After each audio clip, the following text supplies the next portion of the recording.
اگر میں ذمہ دار نہیں ہوں تو پھر کوئی نہ کوئی تو ہے نا، اور وہی ہے جو ہمارے بعد میں آئے ہیں. تو جن کے زمانے میں، ہمارے زمانے میں بینک کا انٹرسٹ ریٹ تو تھا 5.25% تھا، 5.25. کون ہے جو اس کو 22% پر لے کر گئے؟ بتائیں. میں پوچھنا چاہتا ہوں، اور آج بھی 19.5% پہ آج ہے. اب مجھے بتائیں کہ کون اس ملک میں سرمایہ کاری کرے گا، کون انڈسٹری لگائے گا، کون جو ہے وہ پاکستان کی ایکسپورٹس جو ہے وہ اس کے لیے جدوجہد کرے گا کہ سستی ایکسپورٹس ہم ملک سے کریں. کہاں یہ سب کچھ کیسے ممکن ہوگا؟ ہم تو بالکل، اب ہم نے تو جکڑ دیا گیا ہے.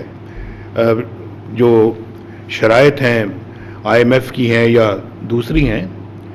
اور کون ہے وہ لوگ جو ملک کے لیے $1 بلین مانگنے کشکول لے کے میرے بعد جاتے رہے ہیں؟ ذرا وہ نام تو مجھے بتائیں نا، مجھے پتہ لگنا چاہیے. ہم تو وہ ہیں جنہوں نے اپنے قرضوں کو، غیر ملکی قرضوں کو ادا کیا. یہ جو موٹر ویز بنائی ہیں، یہ کوئی مانگ تانگ کے نہیں بنائی ہم نے.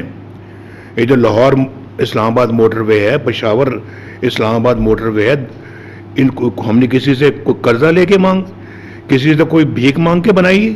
اپنے وسائل سے بنائی ہے، یہ اپنے زور بازو پہ بنائی.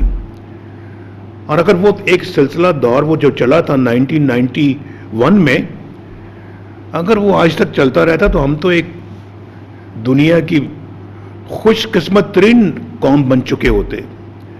بہت بڑی ایک قوم بن چکے ہوتے. ایشین ٹائیگر نہ ہوتے، بلکہ دنیا میں ہمارا ایک مقام ہوتا.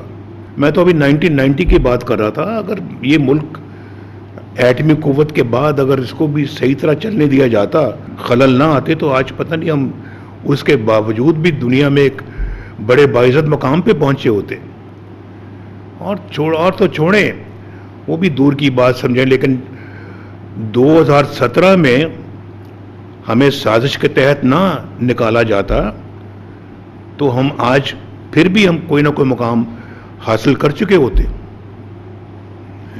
ذرا کوئی مجھے جواب دے گا کہ یہ کیوں نکالا گیا، کیوں ہمارے خلاف سازش بنی گئی، کون تھے وہ چہرے، اور پھر عمران خان صاحب کس طرح سے پاور میں آئے.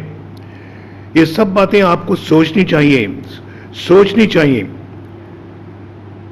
میں اپنا اقتدار کا خواہش مند انسان نہیں ہوں. اللہ تعالیٰ کا بڑا شکر ہے کہ میں نے اس ملک کی خدمت بڑے صدق کے دل سے کی ہے.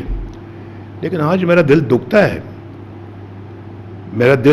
ہے کہ ہم نے اپنے ملک کے ساتھ کیا ہے، اور وہ کون لوگ ہیں جنہوں نے پاکستان کو یہاں تک پہنچایا ہے. ناقابل معافی ہیں وہ لوگ جو آج 1600 کے بل کو 18,000 کر کے چلے گئے،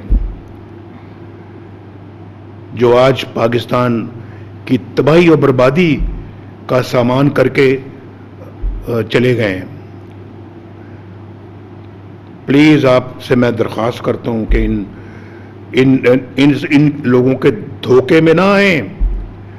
دیکھیں آپ کے لیے اس ملک کے اندر کس نے کیا کیا، اور اس ملک میں صرف اور صرف آپ کو ایکسپلائٹ کس نے کیا ہے.